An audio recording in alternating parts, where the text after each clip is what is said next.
খবরের শুরুতে জানিয়েছিলাম ঝিনাইদহ ৪ আসনের নিখোঁজ এমপি আনোয়ারুল আজিমের মরদেহ কলকাতার নিউ টাউনের একটি ফ্ল্যাট থেকে উদ্ধার করা হয়েছে।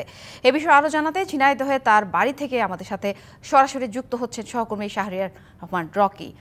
রকি, নিখোঁজ এমপি আনোয়ারুল আজিমের মৃত্যুর খবরে কি বলছে স্বজন ও স্থানীয়রা?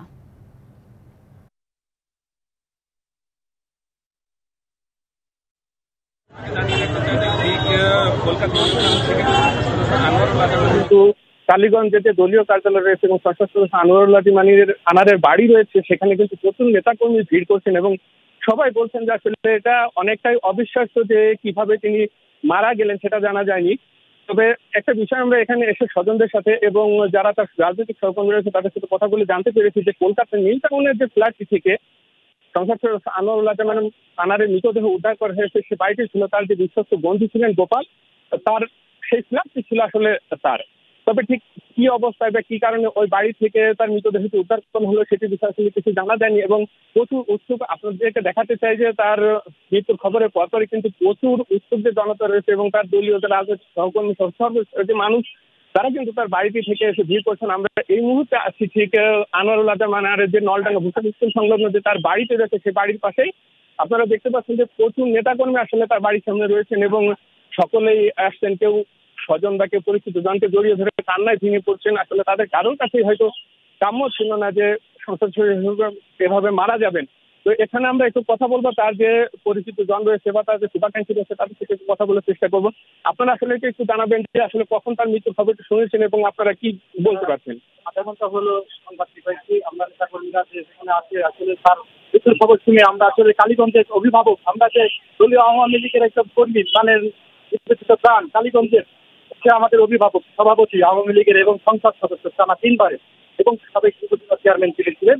আসলে তাকে আমরা হারিয়ে দেখি শূন্যতা তথ্যবাদের পাশে আমরা চলতে পারবো না। আমরা আরেকজনের সাথে একটু কথা বলবো। কাকা, আমাদেরকে কি একটু বলবেন যে কিভাবে সে বা কি কারণে সে মারা যেতে পারে, এমন কোনো বিষয় আপনারা জানতে পারছেন কিনা? বা সে তো কয়েকদিন ধরে নিখোঁজ ছিল।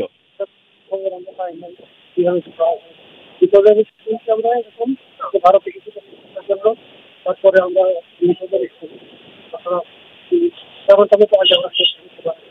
আচ্ছা, আপনারা যে এই জায়গাটিতে এসেছেন, আমরা আরেকজনের সাথে কথা বলবো। আপনারা যে এখানে এসেছেন আসলে আপনারা কখন শুনেছেন যে মারা গেছে এবং আপনারা কি আসলে জানতে পেরেছেন বা সে কিভাবে বা কি কারণে মারা গেল এরকম কোনো কিছু?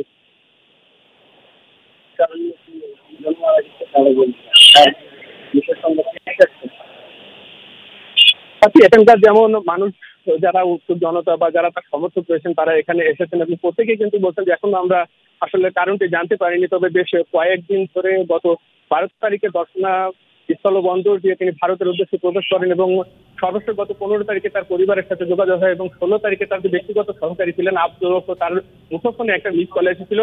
তারপর থেকে কিন্তু সংসদ সদস্য আনোয়ারুল আজিম আনারের সাথে যোগাযোগ বিচ্ছিন্ন রয়েছে এবং পরবর্তীতে তার কন্যা এবং ব্যক্তিগত সহকারী স্বরাষ্ট্র মন্ত্রণালয়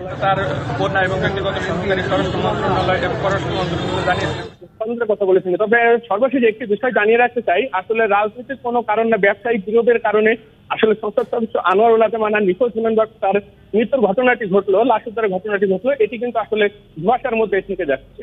তো এই ছিল আসলে এখান থেকে সর্বশেষ পরিস্থিতি। ধন্যবাদ রকি।